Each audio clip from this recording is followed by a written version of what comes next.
अस्सलाम वालेकुम students, hope you are fine. Students, आज का जो हमारा टॉपिक है उसमें हम लोग डिस्कस करेंगे कि वर्क पर कौन कौन से जो फैक्टर जो है वो इफ़ेक्ट करते हैं, ठीक है, और ये किन फैक्टर्स पर डिपेंड करता है, और साथ में वर्क का यूनिट भी डिस्कस करेंगे। तो स्टार्ट करते हैं। एक्चुअली वर्क पर जो तीन फैक्टर जो है वो इफेक्ट करते हैं। एक तो फोर्स होती है जो कि बॉडी पर लगाई जाती है, दूसरा डिस्प्लेसमेंट है जो बॉडी कवर करती है, और तीसरा कितने एंगल से फोर्स लगाई जा रही है। कल मैंने आप लोगों को एक एग्जांपल दी थी कि एक जो ब्लॉक होता है उसके ऊपर बिल्कुल सीधी फोर्स लगाई जाती है, पैरेलल फोर्स लगाई जाती है। उसमें तो हमें कंफर्म होता है कि वो उसने एक्स एक्सिस के अलोंग ही डिस्प्लेसमेंट कवर करना है। लेकिन जब हम लोग हैंड कैरी को पकड़ते हैं तो वो ना एक्स एक्सिस के अलोंग होती है और ना वाई एक्सिस के अलोंग होती है।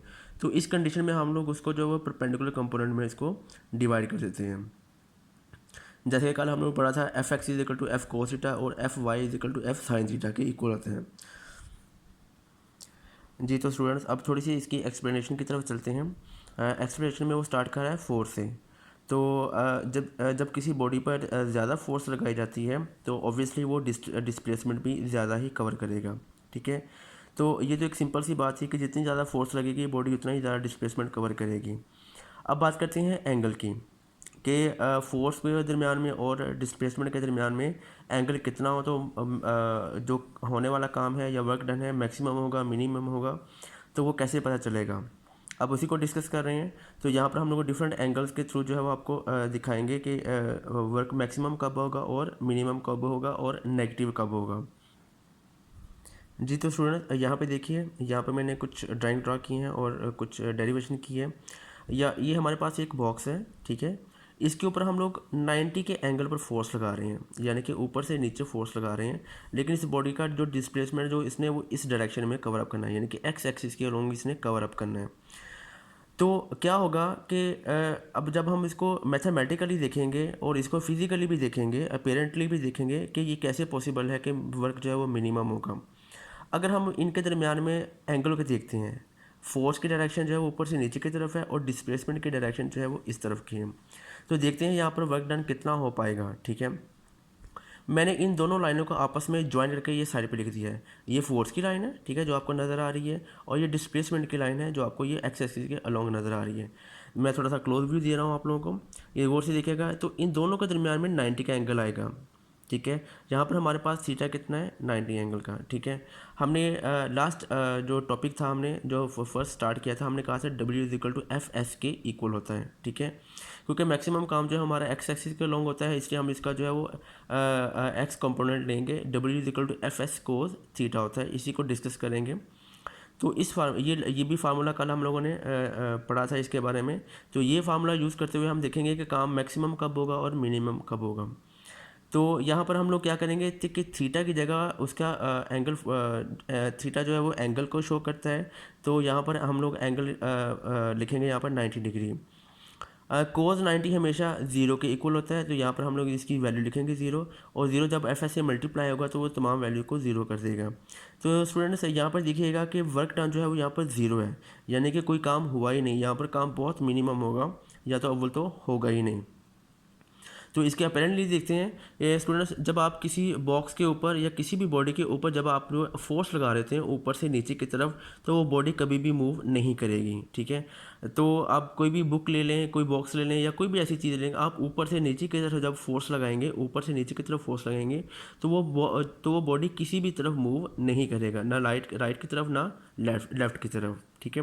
तो यहाँ से शो होता है कि जब एंगल जो है वो फोर्स और डिस्प्लेसमेंट के दरमियान में एंगल जब 90 का होगा तो वर्क डन जो है वो हमारे पास ज़ीरो निकलेगा। अब इसकी दूसरी सिचुएशन की तरफ चलते हैं। दूसरी तरफ देखिएगा, यहाँ पर मैंने एक और बॉक्स ड्रा किया हो, यहाँ पर देखिएगा डायग्राम। अब इसमें अब फोर्स जो है वो हम लोग पैरेलल लगा रहे हैं, ठीक है। ये दोनों डिस्प्लेसमेंट और फोर्स एक दूसरे के पैरेलल हैं, यानी कि बॉक्स जो है बॉक्स को हम लोग इस साइड से इस तरह फोर्स अप्लाई कर रहे हैं। तो यहाँ पर अब फोर्स और डिस्प्लेसमेंट दोनों एक दूसरे के पैरेलल हैं, तो इन दोनों के दरमियान में एंगल ज़ीरो होगा। स्टूडेंट्स, आपने छोटी क्लासेस में पढ़ा होगा, प्रीवियस क्लास में पढ़ा है कि जब दो लाइन्स आपस में पैरेलल होती हैं तो उन लाइनों के दरमियान में एंगल ज़ीरो होता है। और ये देखिएगा कि इनके दोनों के दरमियान में डायरेक्शन भी सेम है।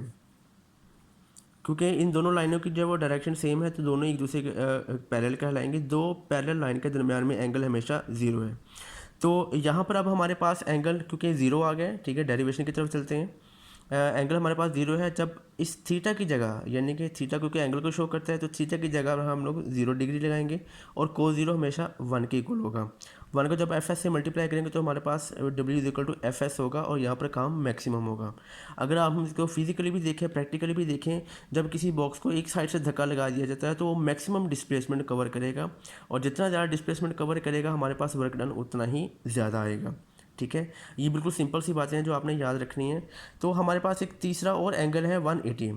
180 का एंगल कैसे होता है? जब हम किसी चीज़ को खींच रहे होते हैं, ठीक है। देखें, अगर मैं फोर्स की डायरेक्शन यहाँ की बजाय इधर को कर दूँ, उल्टी साइड से यहाँ से ख़त्म कर दिया, इसका एरो हेड जो है वो यहाँ पर हम लोग एरो हेड लगा रहे हैं।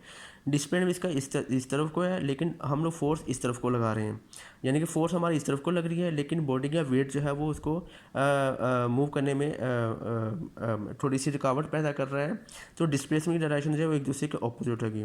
जब दो ऑपोजिट लाइन होती हैं जिनकी डायरेक्शन उलट होती है तो दोनों के दरमियान में 180 का एंगल होता है। ये देखें, ये मैंने फोर्स और डिस्प्लेसमेंट की लाइन जो है वो आपस में कनेक्ट कर दी हैं, जोड़ दी हैं। तो यहाँ पर इन दोनों के दरमियान में एंगल जो है वो 180 का बनेगा। ठीक है, तो अगर हम लोग थीटा की जगह 180 पुट करते हैं तो हमारे पास वर्क मैक्सिमम तो निकलता है लेकिन ये नेगेटिव साइन साथ में आ रहा है। इसका मतलब ये नहीं कि वर्क डन नेगेटिव है, ठीक है, वर्क कभी भी नेगेटिव नहीं होता है। ठीक है, ये नेगेटिव साइन शो कर रहा है ऑपोजिट डायरेक्शन को। जहाँ कहीं भी ऑपोजिट डायरेक्शन है कि वहाँ पर नेगेटिव का साइन हमेशा मौजूद रहता है। तो स्टूडेंट ये थे हमारे, ठीक है, फोर्स के वाले तो हमारे पास जो है वो तीन चीज़ें थी जो हमने डिस्कस की थी, तीन फैक्टर थे जो इफ़ेक्ट करते हैं। उनमें ये था फोर्स था, ठीक है, डिस्प्लेसमेंट था और तीसरा एंगल था। फोर्स का तो हमारे पास बिल्कुल सिंपल था कि जितनी ज़्यादा फोर्स लगेगी उतना ही ज़्यादा डिस्प्लेसमेंट कवर होगा, हमारे पास उतना काम भी उतना ही ज़्यादा होगा। ठीक है, तो अभी हमने एंगल्स को डिस्कस किया है। ठीक है, एंगल्स में हमने देखा कि किस एंगल से जो है वो फोर्स लगाई जाए तो वो मैक्सिमम होगी और किस एंगल से लगाई जाए तो वो मिनिमम होगी। ठीक है, तो यहाँ से हमने देखा कि अगर 90 के एंगल से फोर्स लगाई जाएगी बॉडी के ऊपर तो वो डिस्प्लेसमेंट कभी भी कवर नहीं करेगा। लेकिन अगर ज़ीरो एंगल होगा डिस्प्लेसमेंट और फोर्स के दरमियान में तो हमारे पास वर्क डन जो है वो मैक्सिमम होगा। ठीक है, तो ये सारी की सारी थ्योरी थी जो अभी मैंने आपको जो एक अलग पेज के ऊपर जो है वो ड्रा करके और इसकी ड्रा भी की है और डेरिवेशन भी की है। उम्मीद है आप लोगों को अच्छी तरह समझ आई होगी। अब नेक्स्ट हम लोग मूव करते हैं इसके यूनिट की तरफ। जी, तो स्टूडेंट हम लोग यूनिट वर्क के यूनिट की तरफ चलते हैं। जो वर्क का यूनिट होता है वो हमारे पास होता है जॉल। ठीक है, जॉल हमारे पास किसके इक्वल होता है? Newton into metre. ठीक है, 1 न्यूटन इंटू 1 मीटर, यानी कि 1 न्यूटन का मतलब इसका यूनिट होता है। ठीक है, 1 को हम लोग यूनिट में मेंशन करते हैं हमारे हमेशा, और यहाँ पे भी मीटर के साथ जो 1 है वो भी यूनिट मीटर को मेंशन कर रहा है। ठीक है, तो यहाँ पर हम लोग जब अभी मैंने बताया कि वर्क का यूनिट जो है वो जॉल होता है। ठीक है, जॉल कैसे होता है अभी हम लोग इसको मैं अभी इसकी डेफिनेशन को एक्सप्लेन कर रहा हूँ। अगर किसी बॉडी पर हम लोग 1 न्यूटन की फोर्स लगाते हैं, यानी कि यूनिट 1 का मतलब तो यूनिट है, अगर हम लोग एक किसी भी बॉडी पर 1 न्यूटन की फोर्स लगाते हैं तो वो 1 मीटर तक अपना डिस्प्लेसमेंट कवर करता है।